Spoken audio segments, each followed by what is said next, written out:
I Mm. think though the one thing in terms of like I think we kind of need to look at it in not maybe not just this administration, but I mean like in general, whichever government is inside.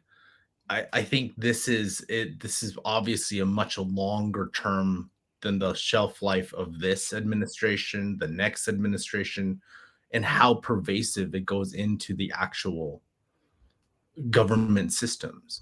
Like, how will it become reliant?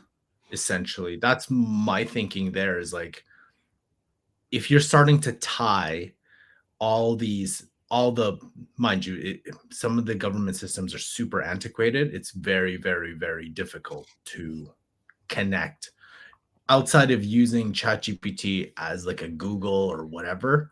The real power starts when you start using connectors, when you start using agents, when you start using all the different pieces. But then for productivity to happen, you need to connect it to whatever government system you have on, right? And you know, it's not like ChatGPT. Mind you, if Anthropic does the same thing, think about like this is where I kind of wanted to go into the use cases.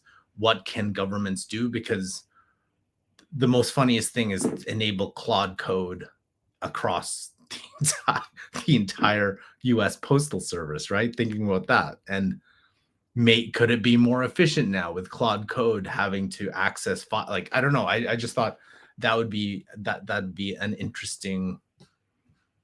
How would that even work, and who would be leading the charge, and do you have enough literacy and understanding in federal government by federal government employees to be able to deploy it in that manner? I'm just praying. I'm just happy for you that it wasn't Microsoft who had that deal. Then you'd have Copilot, which I was like, you're not gonna see any improvements anyways. Piece of crap. So um Right. Right. I think I think you touched upon an interesting point is what is this actually going to look like, right? Who's going to be your change agents or your transformation agents and things like that? What is that going to who's going to come in and find where the efficiencies are, right? The individual departments and agencies don't know, right?